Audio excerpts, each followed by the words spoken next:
SPJAirplay just happened, and I think it went a lot better than a lot of us were expecting. So this is going to be my commentary on it, I suppose. What I'm going to do is I'm going to go through the video. I'm not going to intercut it because then this would go on for hours. I'm just going to pluck out some of the main points and talk about them from my perspective and talk about what happened. And I'll do this for the first video, I'll do the second video separately, and then I'll do something afterwards, sort of where do we go from here. And I'll divide up the comments into sections by making cuts, and I'll shift my camera slightly, so you should be able to tell where I'm talking about a different thing. And if you want to cut out quotes from me for videos of your own, try and follow the cuts. Alright, let's get started. So one of the first things to be brought up was, what the hell is Gamergate? So here's my answer. Gamergate is a consumer revolt by gamers, by which I mean invested and devoted hobbyists of games as a medium, against media corruption, censorship, and the intertwined moral panic that interlaces both these issues. There are games reporters who are financially, socially, and otherwise entangled with their subjects, which leads to conflicts of interest and, at the very least, the appearance of corruption. There are games reporters propagating a moral panic against perceived ideological sins, isms, in games, and providing good reviews and exposure to friends, ideological bedmates, or people who are giving them payola. And that's the issue. It's been going on a lot longer than Gamergate's been a thing, but Gamergate is those gamers, those invested people reaching the end of their tether and seeking to do something about it. So that's what Gamergate is. So the next big question was, why should I give a crap about it anyway? Okay, you should give a crap about Gamergate because it's a free speech issue, because games as a medium are worth more than Hollywood now, over $100 billion, and business corruption stories are valid and big news. And the other strand to this is the ideological corruption and its effect on media reporting and creativity. So, if you see a story in the Rolling Stone rape scandal, or how popular media like Game of Thrones has been dragged through the mud in entertainment news related to these kind of things, then this all relates to that. This is the second strand to all this, and Gamergate is a big and important part of that broader story about the current moral panic and the similar problems that exist in academia, in reporting, in universities, all that stuff that's been bubbling up to do with scientists like Hunt or Shirtstorm. These things all turned up in proper news, and they're all similarly related to that same thing. So Gamergate in that sense is part of a much broader, bigger and more important story that is already impacting on the broader news, and so it makes a great case study, and it's also a great example of where there's a general and popular uprising and pushback against these issues. So in summary, you should be interested in Gamergate because games are big and important culturally and financially. Corruption makes for a juicy story, and ideological bias throughout society and media is becoming a much bigger story in and of itself.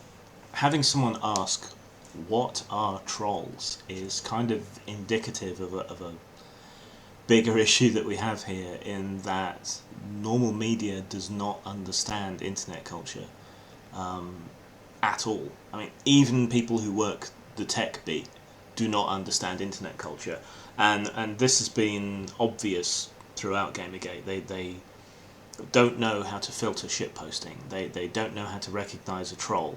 Godfrey Elfwick has been taken up by genuine proper media, a couple of times, and treated as though he was genuine and sincere and meant what he was saying. And to those of us brought up on internet culture, this is just head-scratchingly absurd. I mean, everyone makes the occasional mistake. I got into a conversation with a bot for 4 tweets. It happens to everybody. Everyone gets taken in by trolls occasionally. Everyone gets taken in by other problems online. But it's clearly a much bigger issue within mainstream media. They're stumbling around, and they don't understand the culture. They don't understand the pitfalls. They don't understand the traps. So one thing we can say going into this, coming out of this, is that there needs to be some kind of mechanism for teaching reporters how to report on the internet, and this is what the afternoon session was partly supposed to be about. But we'll get to that when I talk about the afternoon session. So how do you answer that? How do you make someone understand what a troll is? And we were kicking this around on a stream yesterday, trying to find some kind of analogy, and there aren't really any good analogies. You can look at satirists like say Chris Morris, who worked up big fake stories like cake, this imaginary drug he made up, and he fooled enough people it was brought up in Parliament. But that's not exactly trolling. He's doing it towards an end. He's kind of showing people up. With trolls, that does happen as well, and they get called trolls, but I think that's a separate phenomenon.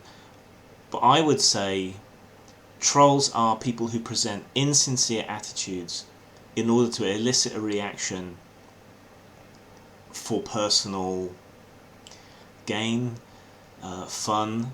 They're often very harsh, very insulting, very nasty. They're the kind of people that go onto Facebook bereavement pages and insult the dead in order to get a reaction and to upset people, and that's what gets them off.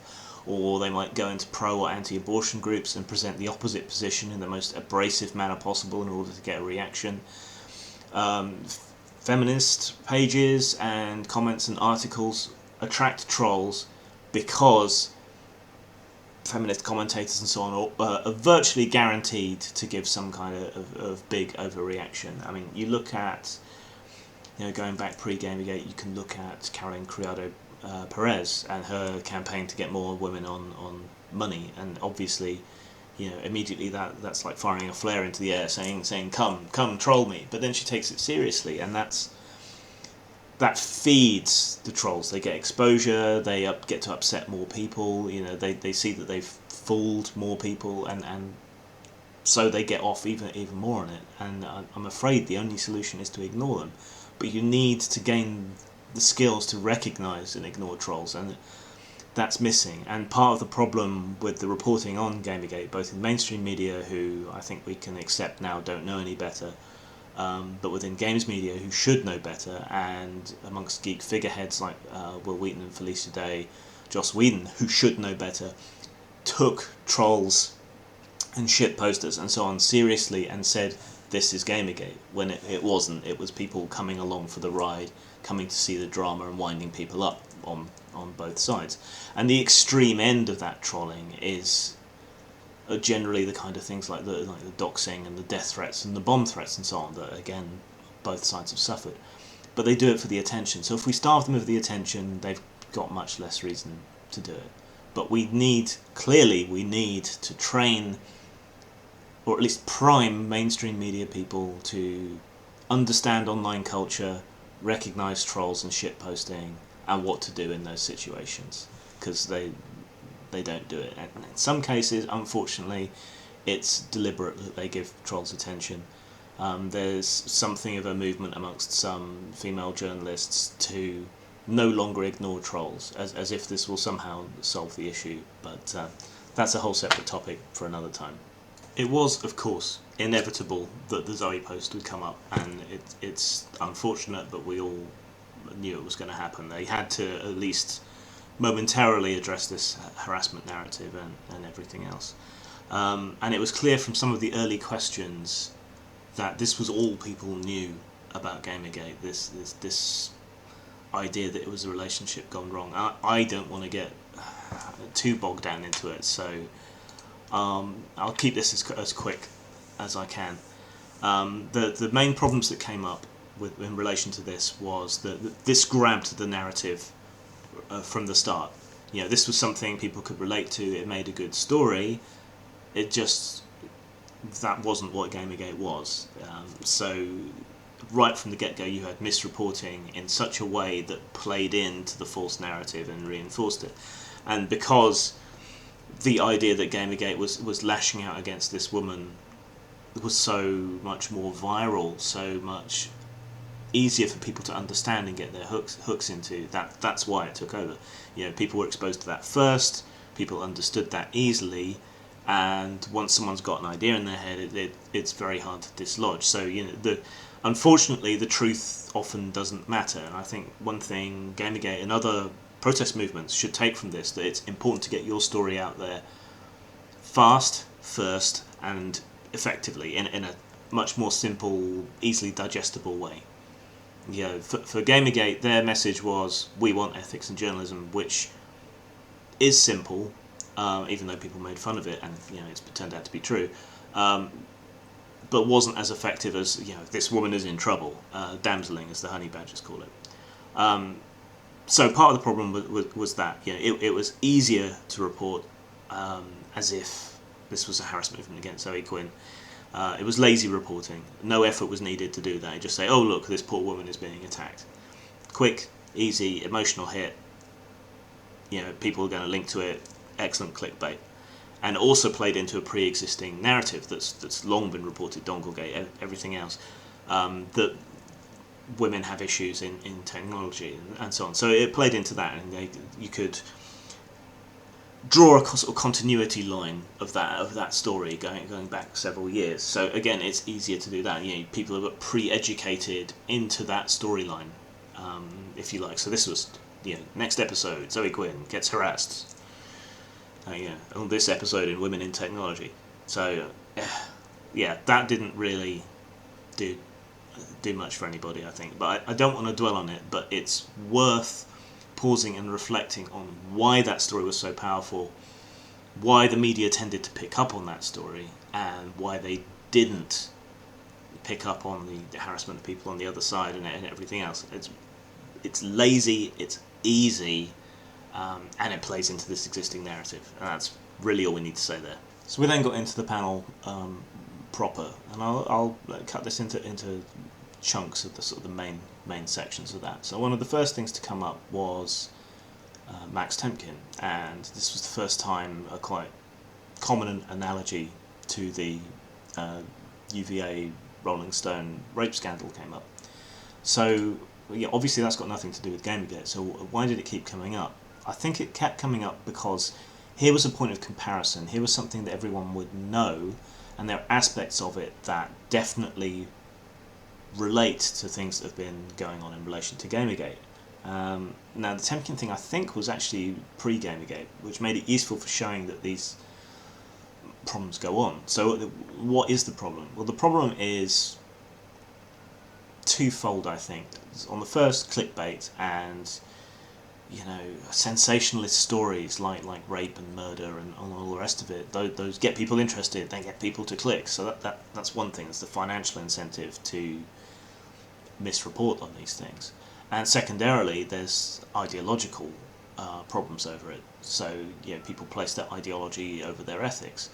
So when you looked at the Rolling Stone scandal, the reporter was actively going out and looking for something that would confirm her biases that she could do a story on. And lo and behold, something happened along that fit that narrative, and in pursuing that narrative, that explains why there were so many ethical lapses there. And we see that not just in these high-profile cases, but in other cases, other places. Looking around. So Temkin is another example of that. He was seemingly spuriously accused, and it was just someone's comment on Facebook or something, as far as I recall, of doing this, but it was picked up because it fit a particular ideological narrative, and it was a way to kick the nerd, basically. So it shows how far back these problems go, it shows the scale of the problems, it provides a point of relatability to UVA, and it shows how irresponsible, unethical reporting on mere accusations, when no one's actually been convicted of anything and that you don't know whether it's right or wrong or anything else, how these can have a long-lasting and really devastating effect on people's lives. And I can speak to that personally. I won't bore you by going over it again here, but I've been in a similar but not as drastic situation, but it's definitely had a big impact on my life. And you know, fair enough. This comes from Gorka, and everyone had a good old laugh at the expense of Gorka, because nobody expects Gorka to be ethical, but it would be better for everyone if they were. And it's all very well laughing at them from the position of being, you know, actual proper professional journalists, but it doesn't prevent the harm that they do, and they are working within the paradigm of news. Even if they are tabloid, even if they are a scandal rag, there's no denying the terrible effect that they have on people. And they get cited.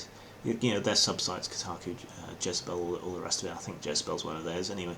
They get cited. They get cited in Wikipedia, and then when people go looking, you know, these things spread. And what you have to understand, people who are outside games media, is that Kotaku is pretty much standard level journalism in games. So, you know, Polygon's not really any better. Other sites aren't really any better either. Yeah, this is. You may look down on in scorn on Gorka as a whole, but it's subsets. Kotaku is typical for the main games reporting sites. Maybe slightly worse, but you know, not hugely different.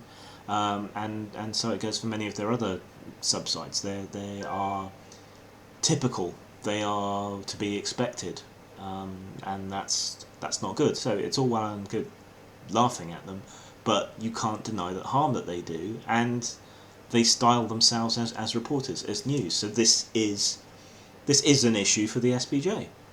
All right, they don't license or anything, but they can raise complaints. At least they can say, "Oh, this isn't the way you should be doing it." They could report on it to other journalists. Other journalists could look into Gorka. This is something you could do. A comparison was made to Fox News. Again, we might all laugh because everyone knows Fox News is awful, and slanted and biased and terrible, and the same thing happens on the other side of the political spectrum for other news organisations, though they're not as popular. But for all we might laugh, people watch Fox News and they get informed by them. Derek seemed a bit confused on this matter. He tried to excuse individual reporters, but you can't really necessarily separate the reporter from the organisation that they report through. Publications have standards, philosophy, an editorial team. He does catch himself on this slightly by saying that, you know, these stories should have been vetted and so on. But the point is here, it's a systemic failure in sites like Gorka, and they go out and they hire people that fit that philosophy or are willing to compromise themselves to do it. So I don't think you can absolve individual reporters of blame by appealing to the organisation. So that's another part of that. And I think, following up on that, Lynn was quite naive in that she was talking about how your reputation and your employability is supposed to be down to your accuracy, your hard work, your ethical consistency, whether you keep up to the standards. And I think that is naive in this current circumstance, because these things don't matter. It's whether you draw clicks, whether you are infamous, whether you say controversial things that draw attention. I mean, you look at Leigh Alexander. She may have been let go and tried to set up her own site and failed, but and she's got, I think, the most strikes against her name on Deep Freeze. But Vice, so I hear, just picked her up to write for them on their video game section. You know, this is a person who is amongst the most awful, if not the most awful, unethical, problematic person working in games media today, or at least one of them. And it doesn't seem to have affected her employability at all. In fact, it may have enhanced it, the fact that she's a controversial, shitty person. So I think Lynn's news paradigm is possibly out of step with internet reporting, and I think that's an issue the SPJ should be more aware of and educate itself on. Another big issue that came up was the problems in the internet age of propagating corrections, and Ren made some good points about how difficult that is. Because, you know, an article comes out, instantly it's quoted all over the place, or cut and pasted, which is a big problem that needs to be addressed. But corrections never have the same reach. They never get to the same number of people. You know, once you make a mistake at the start, it's too late. So perhaps one thing to take away from that is that when you're reporting online rather than in conventional media, there should be more effort to make sure everything is right at the start. You know, the less corrections, the less retractions, the better, because once you hit, you know, send or upload, that's it. It's largely too late. But there are things that go back against that, which I don't think were particularly brought up. You can't go out and tip-X newspapers when they're printed by the hundred of thousand. It's just not practical. So that's why you have to put a retraction in a later paper, or with television news in a later segment. You can say, "Oops, we screwed up," or at the end of the news, you can have the text come up, and you can get a similar reach. But with internet articles, what you can do is you can go back and you can edit them and you can change them and you can note at the top what changes and differences have been made. So long as people are citing or linking to that source rather than cutting and pasting the article, that correction will propagate. So yeah, that's something you can do that you can't do with television news and you can't do with print media. You can actually go in and you can change it. Now, the darker side to that is people can make changes and corrections without telling you, and there's some websites and so on that let you compare before and after articles, but by and large most people are going to be none the wiser. So I don't think it's sufficient to simply go back and re-edit the article. I think there should be a header at the top saying these are the changes that were made, these are the mistakes we made, and that would encourage responsible behaviour and make things more obvious to people linking back to it. So that's one way you can do it. Another thing that could be done is that when a site has screwed up on a story and they do make corrections, they could both correct the original article and publish a new one with the same publicity, social media postings, all the rest of it. So the combination of the two is probably about as good as you can get there, and that would be a good thing to do. A very good question that came around was, would gamers be forgiving? What would it take to win people back? I think that's answerable because we have examples, and those examples were brought up. You know, The Escapist won people back. Ian Miles Chong won people back, you know, by being open about the mistakes that they've made, changing their tack, apologising, all that. So is it possible? Definitely. I think gamers as a whole, I mean, there's always going to be holdouts and problematic individuals and so, but gamers as a whole, I think, yes, would be forgiving. If corrections were handled better, if disclosure was done, and it does seem to be becoming more standard, that would be good. If the attack articles, an example close and dear to me is the one that Kotaku prosecuted against Tentacle Bento. You know, this is terrible, awful, this must be stopped. If they stopped doing stuff like that, and if they did proper disclosure, and if they did proper corrections, that would go a huge way towards winning people back.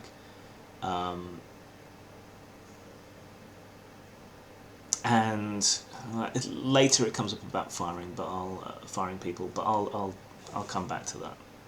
So all of that stemmed from the Temkin discussion, and we never really got an answer as to whether what was done to Max Temkin was ethical or not.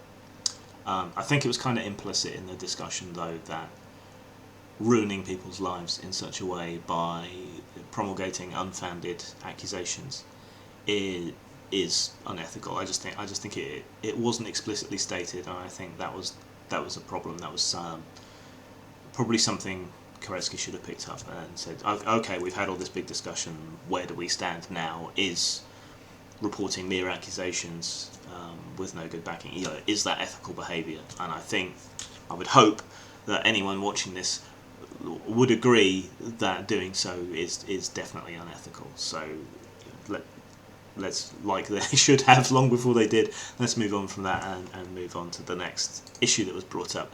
And the next issue that was brought up was Patricia Hernandez, and more generally what indies are and how reporting on indies has been.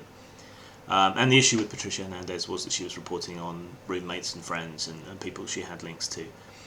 And we talked about how independent developers have been more in the spotlight lately, and how they were being held up as heroes artistically, and this new wave of experimental games, and how great it was, and how much better it was than AAA's, and even how they didn't have the same kind of corruption and ardent, stridently capitalist kind of mores and corruption even was brought up that the big AAA companies had.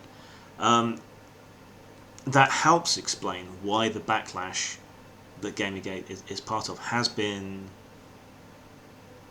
not completely fixated, but largely trained in on the independent scene, and it's because the indies have turned out to have feet of clay. They've turned out to be just as bad in their own way, with their cliquishness and ideological corruption, cronyism, and so on, as the big companies are.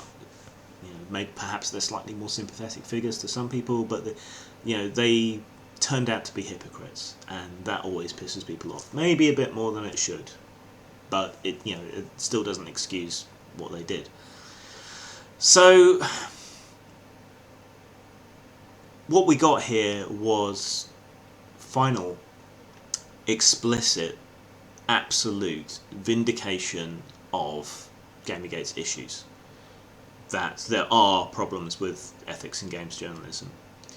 Because at least with relation to this specific example, it was said absolutely, even by Ren, the most cynical and dismissive of the SPJ panel, agreed that these kind of personal entanglements and reporting without disclosure are a breach of ethics.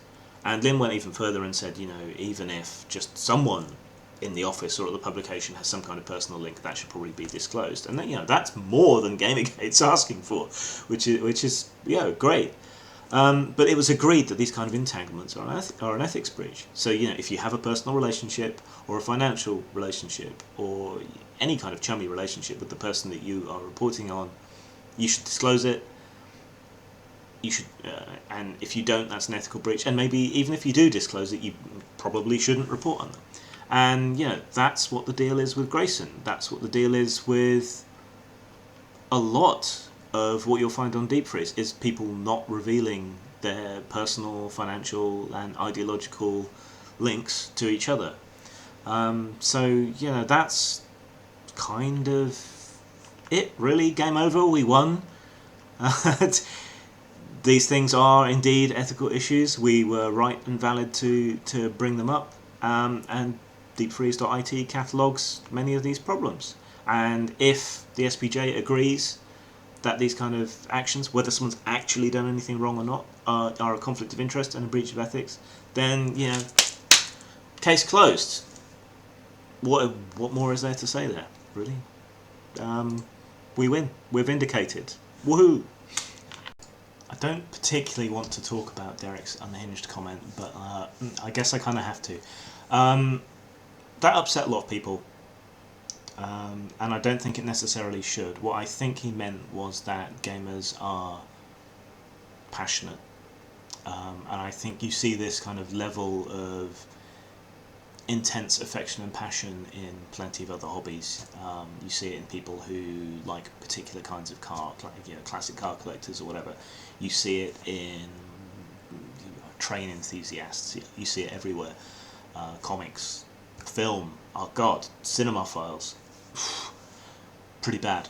And you see it in gamers, and it's not necessarily any bad thing. It's just people are passionate and involved and interested and happy to talk about their hobby, and this is mostly a good thing, but it's just when you piss them off, they really get upset. Now his analogy was that you watch a cooking show or something, someone burns a burger, you forget it by the end of the show. But I don't think that was a great analogy. He did come up with some other great analogies elsewhere, but this one I think was a bad one, because a burnt burger, either you eat it anyway or you throw it away, and that's the end of the story. But a bad article or a bad game, or legitimizing a bad accusation against somebody, going back to Temkin and others, that's not like a burger. It's not disposable. It lingers, It doesn't necessarily have an expiration date, you know. It goes on, and I think part of the explanation of this gamer intensity is that gamers have long memories, geeks have long memories, and geek media taken as a whole has a siege mentality going back at least 50 years. Well, 60 now, I guess I'm getting old. And you have to take that into account. A good question came up asking about the difference between journalists and bloggers. And this was especially interesting given that some of these websites are what you might call Schrodinger's bloggers. You know, whether they're a blogger or a journalist depends whether they're in trouble or not. Do they want the kudos of being considered journalists, or do they want the freedom of being considered bloggers? So they say that they're bloggers when it suits them, and they say it's reporters when they suit them. But I think everyone can agree that certain very, very basic standards of ethics should apply to either. And disclosure, was it independence and transparency were the watchwords that came from the SPJ panel. And I think that could be agreed on. I don't see why anyone would particularly argue against that. So there we go, that was that. But Schrodinger's bloggers, definitely a problem that needs to be addressed.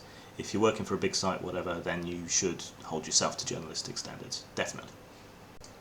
Gerstmann Gate was brought up, but it didn't particularly go anywhere, and it does predate Gamergate. So I think the point of bringing it up was to show that these problems are bigger and broader, exist at the AAA level as well, as Total Biscuit's expose of the Chariots of Mordor thing has shown. Yeah, it's a common criticism of Gamergate, and an unfair one, I think, that it doesn't fix any ire upon the larger publishers, because it has, and it does. And historically, pre-Gamergate, there's plenty of examples. And during Gamergate there's been a couple of examples that have come up and been exposed by people related to Gamergate, like the EA hack. I don't know whether I've got that right, so go and check, but something like Kotaku Australia was helping cover up that tens of thousands of accounts had been hacked into. The aforementioned Total Biscuit issue, ongoing complaints and representations that DMC is going in a bad way and freemium play is going in a bad way. You know, these are concerns that Gamergate collectively has that are being targeted against AAA developers. So you know it's unfair to say that Gamergate doesn't have issues with the big companies. It does. It's just the way all this went off and the way in which independent games designers, devs, publishers, and the media reporting on them had come up. That's why the focus has been on them. But it hasn't been exclusively on them any more than it's been exclusively on women or any of the other stupid accusations that get thrown at Gamergate. It's just not true. You just have to pay more attention. But yeah, that didn't really go anywhere, so let's just skip over that. I don't think anyone would argue that what happened to Gerstmann was ethical in any way. It obviously wasn't, so it's the internet. Someone will dissent, but I think we can all sane people can agree that that was unethical. But then what came up next was one of the issues that I don't see as particularly central to Gamergate, but it keeps coming up over and over again. What's the difference between reviewing and reporting? What's valid criticism? If you're a critic, is that the same as a reviewer? And Gamergate very much feels, sort of taking the temperature of the group as a whole, feels that reviewing is different to criticism. But there's a lot of grey area here, and there's a lot of grey area because games are products as well as cultural items. So there are objective values to games, and there are subjective values to games. So does it work? Does it crash a lot? What's the frame rate? How high resolution are the graphics? Is the colour palette good? What kind of new technology is it introducing? Does it work? And to a certain extent, even cultural values within the game can be somewhat objective. So, like, is this a rechurning of old tropes? Is it new tropes? Has it been put together in an interesting way? Does the story hang together and work? Does it follow? Are there plot holes? These things are still somewhat objective, and then you get into subjective elements, which is, do I like the art style? Do I like the colour palette? Is the music effective for me? Did I personally enjoy the game? And so you want multiple points of view because you want to find reviewers whose tastes and interests are at least somewhat aligned with yours. And ideally, reviews of certain types of games should be done by people who are into that kind of game, so that they will be as informed as the fans are, and perhaps more informed because they get to review more of these games, they get to play more of them, rather than people who clearly have no interest and no love of that kind of game being given the job of reviewing it, because they're not going to give a point of view that is going to be in any way useful to the people who are coming to look at those reviews and to decide whether to buy the game or not. And okay, it's only people say only 5% of purchase decisions are made off the back of reviews. That's still statistically significant. If you look at a $100 billion industry, that's still $5 billion. So it's not as big as important as it used to be, but it's still important enough. It's statistically significantly important. So yeah, that's a bone of contention that's not going to be easily fixed, but I don't feel that it's central to Gamergate. Where it hooks into Gamergate's issues is where people with a particular ideological overriding bias review a game but use that review as a platform to preach, to push their particular social agenda, and it strays from review into criticism and social commentary, and that's not what we're interested in. You look at the most contentious reviews of Bayonetta, and the majority of the text is decrying sexualization and so on. This tells you fuck all about the game. And it's irresponsible, perhaps not unethical, but irresponsible to use that review platform in that way. Write a review of the game. If the sexuality and so on upsets you, write a separate editorial where you criticise it or make commentary on it. But the review is consumer-facing, customer-facing. It's there to inform the consumer whether it's a good game. It's not there to preach about these issues or to push your personal ideology to that extent. I think everyone agrees that a certain amount of subjective comment and taste will come into any review inevitably, but I think the objection comes down to you're using this review to push an ideological agenda and to be political, and that's not what reviews are for from a customer's perspective. That's what criticism and commentary and editorials are for. So it's a labelling issue. It's a review that's not a review. Call it what it is, cut it away, make it something separate, and if you're going to review the game, review the game. But I don't think this is particularly central to Gamergate. It's something that people thought about, but it's not something that's easily resolved. So yeah, that's an issue. And what's the ethics of reviews? Write an honest review, don't pay any attention to the money, don't pay any attention to the ideology, don't push an agenda, review the game. End of. As the panel tailed off, there were a bunch of related issues, so I'm just going to try and cover all of those in one long take, largely. Lynn further legitimised and validated Gamergate by saying that pointing out these problems is a valid course of action, and obviously as part of Gamergate I agree. I'm sure there were howls of protest from the other side. Related to that, Koretsky talked about how Gamergate tends to use a howitzer to kill a fly, in that the response that we have is not proportionate to the issue. Now, there's some good reasons for that, and there's some incidental reasons for that, and there's some bad reasons for that, so I'll try and explain why we use an atomic bomb to kill a bacterium. Firstly, and most importantly, every other available avenue of creating a correction didn't work. You contact the publisher, not interested, no matter how many of you did so.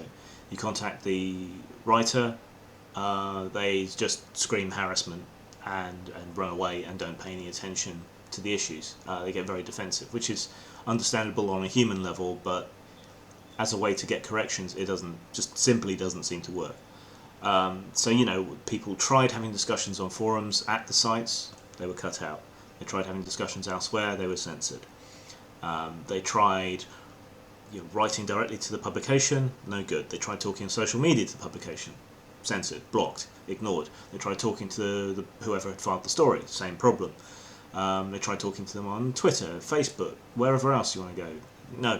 No good. Nobody was listening. Everyone was all defensive, and any attempt to try and get any change was taken as legitimisation of this harassment narrative. You see that in Lewis's law. Helen Lewis, the feminist writer, says that the comments on any feminist article demonstrate the need for feminism, which is obviously stupid circular logic, because if people are upset at you, it doesn't legitimise what you're saying. It may not invalidate what you're saying, but it sure as fuck doesn't legitimise it. It may indicate that there is a genuine problem. People being upset at your ideas is not proof that your ideas are valid. Okay. I get into a lot of arguments with creationists, and quite often they say, well, the Bible said people like you would come around, doubters. And I say, well, yeah, it's not exactly rocket science to be able to predict that if you say something stupid, people will object to you. As far as divine miracles and revelations go, it's not something that surprises me or makes me think that your religion is valid. And the same is true for ideologies. If you tell me that, because a bunch of people think I'm wrong, it just proves I'm right, I'm just like, what are you talking about? It's not true. It's circular reasoning. It's just bollocks. But anyway, back to the main point. The point is Gamergate exhausted all the conventional ways to make anyone listen, and games media does not have ombudsman or governmental agencies and watchdogs and so on you can go to. That simply doesn't exist for games media. Now, what's interesting is that where those options have existed, like misreporting on CBC, ABC and the BBC, people in Gamergate have used those options. They've gone to the ombudsman, they've gone to the complaints departments, they've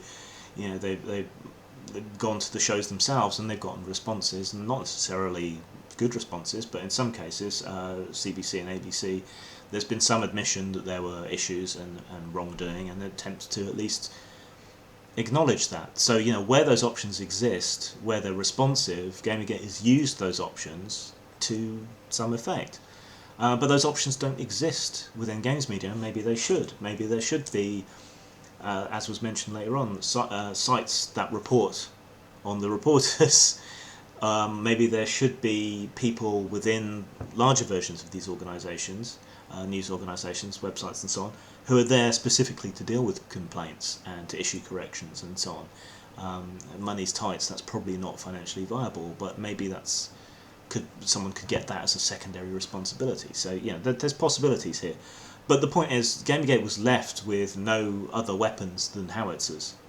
There was nothing else that worked other than a disproportionate response, going after advertisers or flooding hashtags or flooding comment sections or whatever else could be done in order to get the message across, and we're left with very few options. So more legitimate options would be fab. Now, Lynn suggested that contacting the media en masse might be effective, but we've found the exact opposite, as I was just talking about. When en masse, even if you're acting individually, you try and contact a website or a reporter and say, hey, there's a problem here, all you get is blocked, slagged off and used as proof of harassment. It's quote mined, misrepresented, blocked. Blockbots propagate unfairly, blocking all kinds of people who have legitimate beefs. And okay, maybe they're not the most nice about it, but people who are angry aren't going to be nice. That's the other side of the coin here. I think if we recognise that reporters are human beings who get upset when they're attacked, even if they have done something wrong, you have to also recognise the other way, that when you piss people off, they're angry and they might not necessarily speak in the nicest, fluffiest terms. Okay, there needs to be understanding both ways on that issue. Now, talking about that, I think Ren presented a huge mistake that a lot of media makes. He was talking about the chat on the stream, which I tried to join in, but it was just full of a bot that was basically flooding anti-Semitic nonsense and swastikas and so on.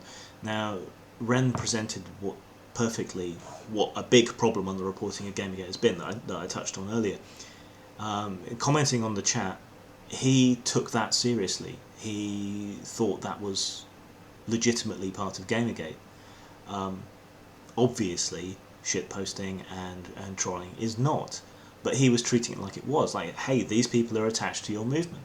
No, they're attached to everything. They turn up anywhere, any YouTube stream, any hitbox stream, anywhere else. You watch a hashtag of a television show, there'll be people trolling and posting goatsy and whatever else. They're nothing to do with Gamergate, other than they're attracted there by the drama. And that's it. They're vultures. They're not participants. They're not anything but parasites, really. So this is a huge mistake that conventional media makes, reporting on internet media. They take the trolls seriously, and it has to stop, and you have to stop giving them oxygen. That's the only effective manner we've found to deal with them, is to just screw them, doesn't matter. Don't pay any attention to them, and certainly don't conflate them with the movement that you're reporting on, because they're not part of it. So just don't do it. There's a side point here. I don't think Gamergate is an example of outrage in the sense of outrage culture that we in Gamergate are often criticising. Rage, certainly. Righteous anger, certainly. But what we call outrage culture is generally a big fuss over nothing. Things like manspreading and so on. Requiring trigger warnings on university courses. This trivial bullshit, as Hersey Ali would put it. Whereas Gamergate is upset over things that actually matter. Now, alright, some of you will say, oh, it's just video games, but it's not just video games. It's reporting standards, it's ethics, it's people's money being spent on things that it maybe shouldn't or should be spent on. And it's a bigger, broader problem in the media in general. Gamergate's kind of like a microcosm, a way to examine these issues that are affecting a larger scale within a petri dish, if you like. So, yeah, that was important to note, I think. They kind of ended up on, what is a good reason why someone should be fired. And one of the big things that came up that surprised me was this fabrication, misreporting, and so on. And why did that catch my attention? Well, if you look at Gamergate, it has been consistently misreported. It's not about women and minorities in technology. It's not a misogynistic hate movement that attacks women. I mean, categorically it's not, especially after SPJ, we know it isn't. But this fabricated, unfair misrepresentation of Gamergate is the story that's been reported all over the place. So if we fired everybody that manufactured a story about Gamergate that wasn't true, or misreported Gamergate in a way that wasn't true, that made these kind of huge mistakes, there would be practically no media left. See, that's how big the problem is, and if that is the criterion upon which people can be fired, then many people should be fired, and there's no real way around that if that's what you're going to say. So to wrap up quickly, the opening panel to me was a total and absolute vindication of the central strand of Gamergate, that there are valid, genuine ethical concerns, and they're not just related to the big sites, and that Gamergate is not a harassment movement. So there's two last comments, I think. Lynn talked about using a respectful tone. There's issues with that. As a rationalist, what matters is the content, not the tone. And that ties in with Chan culture, which has been a big part of Gamergate, in that they are deliberately disrespectful. You see that in the reaction against the idea of PR, public relations. A good chunk of people who are involved in Gamergate don't want to soften the blow. They don't want to moderate their language. They don't want to be respectful, and a lot of the other people are just plain angry. And what should matter is the content, not the tone. And this is actually something that the anti-Gamergate people might agree on, because tone argument is a thing in activism and feminism and so on. So people are angry.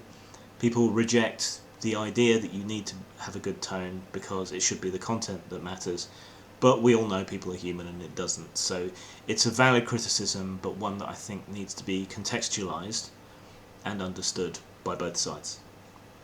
One of the last comments Derek made was that this shit is just not going to end until people stop branding games as a hate group. And that's true. That's a huge part of what keeps feeding Gamergate and what keeps keeping it going, is being misrepresented in that way. And I agree with him. It's not going to stop until they stop doing that. But I don't see that happening anytime soon, because I don't see these people admitting that they've done anything wrong. That's unfortunate. But yeah, first panel, Gamergate vindicated. We win on ethics. Where do we go from here?